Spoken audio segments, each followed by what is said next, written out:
Bora falar de futebol, bora falar de bola na rede. Libertadores tá rolando. E ontem os brasileiros se deram mal, viu? 4 jogos e 4 derrotas. Deixa eu chamar o nosso Lucas Herrero por aqui, que a gente vai começar, inclusive, pelo São Paulo, que a gente estava falando no início do ano. São Paulo parece que sempre começa assim e depois vai caindo. O que aconteceu ontem com o São Paulo, que estava indo super bem, hein, Herrero? Bom dia! A senhora persegue o São Paulo, Paula Valdez. Muito bom dia a você. Bom dia também a todo mundo que acompanha a Band News TV. Pois é, dia de greve no metrô aqui em São Paulo, só que parece que ontem teve greve de todos os clubes brasileiros na Libertadores, começando pelo São Paulo, que se complicou no grupo, pensando em se classificar na primeira colocação, né, Paulinha? De quebra, ainda perdeu uma marca histórica. Nunca tinha perdido para um argentino no Morumbi. Aí, com esse gol que a gente acaba de ver do Novígio, foi tudo por água abaixo, liderança e tabu. Agora, o tricolor precisa torcer para o Rentistas não vencer o Sporting Cristal hoje para garantir pelo menos o segundo lugar. A boa notícia para o São Paulo é que Daniel Alves e Luciano voltaram de lesão e jogaram pelo menos 30 minutos. Lembrando que amanhã tem a final do Paulistão contra o Palmeiras e por isso as duas equipes pouparam todos os titulares. Paula. Pois é, inclusive até poupando titular. Palmeiras ontem acabou ganhando na Libertadores. Ele já estava ganhando, não, desculpa, perdendo, mas é que ele já estava classificado também. E eu acho que quando tem um clássico aí, não sei o que conta mais, né? E aí, vamos jogar bem na Libertadores, já estando classificado? Ou vamos nos poupar porque tem clássico na final do Paulistão? Contou o Paulistão, né? Então, o Palmeiras dá até pra gente entender, né, Paulinha? Como você bem disse, estava classificado e classificado em primeiro.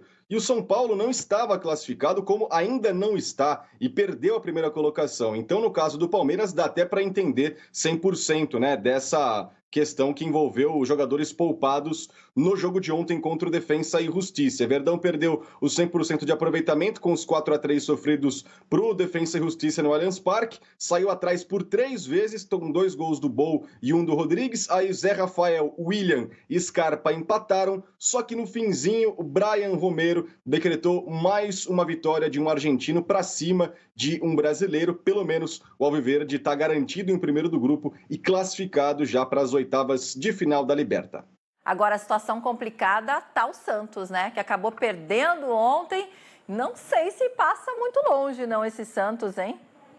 Então, é uma questão bem complicada do Santos, né, Paulinha? Porque começou com 2 derrotas, aí depois venceu 2 jogos consecutivos e embalou, e ontem precisava pelo menos empatar com o The Strongest. O Santos foi o único dos paulistas, né, que não pompou, mas jogou a 3.600 metros de altura em La Paz, na Bolívia, perdeu por 2-1 para o The Strongest. Os gols foram marcados pelo Reynoso e pelo Willi, e até o Felipe Jonathan fez esse golaço aí, pegando o rebote de um escanteio de perna esquerda, mandou na forquilha no ângulo do goleirão da equipe do The Strongest, mas não foi o suficiente. O Peixe segue em segundo, precisa torcer para o Barcelona vencer o Boca e se classificar, para que na última rodada, num jogo justamente contra o Barcelona, lá no Equador, o Santos consiga os 3 pontos e também a classificação. Só para entender como está embolado o grupo, o Barcelona tem 9 pontos, Santos, Boca e The Strongest tem 6, então tudo vai ficar para a última rodada.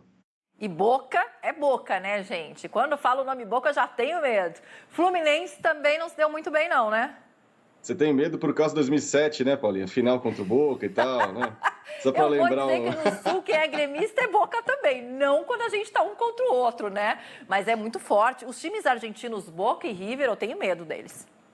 Falando em River, a gente tem que falar do Fluminense, né? Porque, enquanto isso, o Fluminense precisava só de um empate para se classificar e perdeu em pleno Maracanã para o Júnior Barranquilla por 2-1. Os gols foram do Valência e também do Cetri. O Flu ainda diminuiu com Abel Hernandes, só que foi isso, não deu para empatar a partida e é um outro grupo bastante embolado, porque o River pode assumir a liderança se vencer o Santa Fé hoje. Mas essa história é incrível, ela é praticamente inacreditável, Paulinha, porque o River joga hoje contra o Santa Fé, jogando no Monumental de Nunes, só que tem 20 jogadores infectados e não tem nem goleiro disponível. Tanto que o volante, o Enzo Pérez, que está lesionado e nem alto ele é, deve ir para o gol hoje à noite para tentar manter os 11 em campo do River Plate contra o Santa Fé. Eles estão com Covid-19, né? Os 20 infectados com Covid-19, o River Plate entrando no sacrifício para tentar assumir a liderança do grupo na Libertadores. Que situação, até sem goleiro e tendo que colocar outro jogador.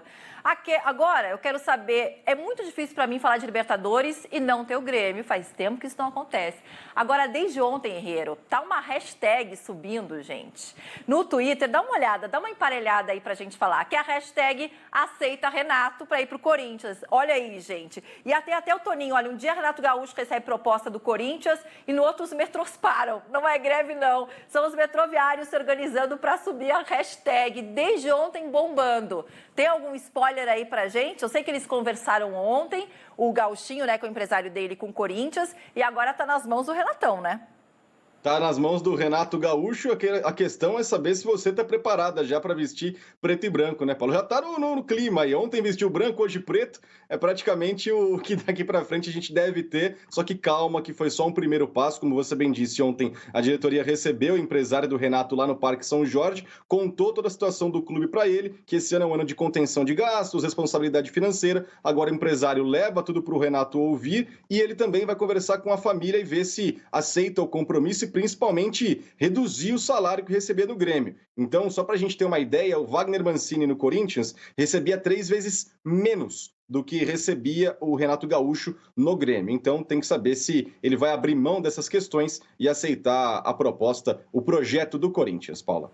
Veremos aí cenas nos próximos capítulos, viu? Obrigada, Herrero. Apareça mais por aqui, tem muitos jogos ainda rolando. Beijo, boa quarta para você.